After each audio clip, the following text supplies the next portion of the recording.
Imagine using gold and silver as a currency, but with the convenience of a debit card. Full privacy protections, no worries about inflation, and no worries about capital gains taxation if your gold or silver appreciate in value. And all of it backed by the U.S. Constitution and Supreme Court rulings. This is a dream monetary system, and it is within our grasp. We came so close in May in the last Texas legislative session. We were within hours of being able to pass the Texas House with enough support in the Senate and the belief that the governor would sign it. It can't come soon enough. The walls feel like they're closing in on U.S. paper dollars, and there are 7 reasons why we need to do this idea right now: transactional gold and silver.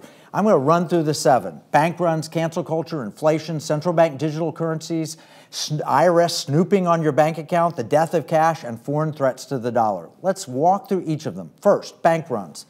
People are still worried after Silicon Valley Bank. Is there another shoe to drop? We covered this in episode 234. We hope the banking system is sound and prospers, but a lot of people want something that they believe is more solid. How about gold and silver?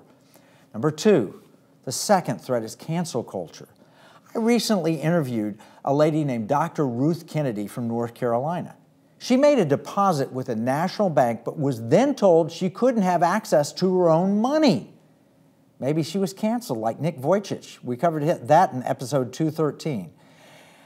I think that there's a big movement across the country for bankers to look and say, I don't know if you're doing the right stuff with your money. And Dr. Ruth Kennedy's example, that's a warning sign for all of us.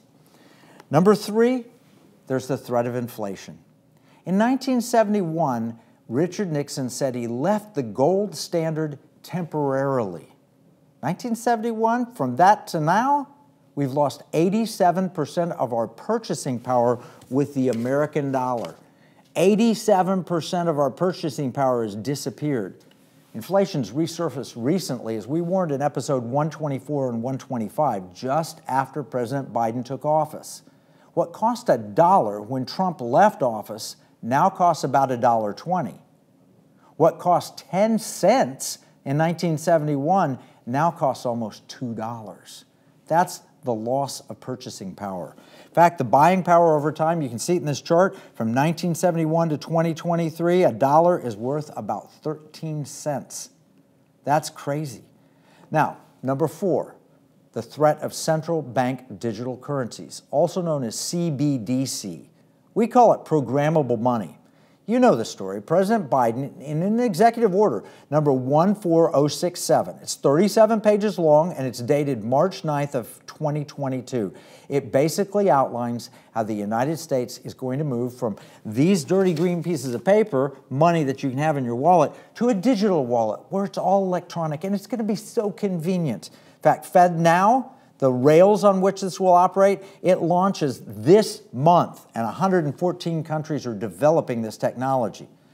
Here's the scary part, though. In his executive order, he's not focused on making money convenient. He's focused on human rights, financial inclusion, equity, energy demand, climate change. In other words, he's focused on controlling people for his leftist progressive agenda. This is incompatible with liberty, according to many experts. They want to control everything in your life. They want to know who, what, when, where, why, and how you're spending your money. And they want a line item veto. If they don't like what you're doing, they want to have a parental control so they can just stop you from spending money. This is what Dr. Kennedy found out. They didn't like what she was doing, and so they may have frozen her account. And it's coming soon for everyone. And there will be no alternative unless we create state-based money.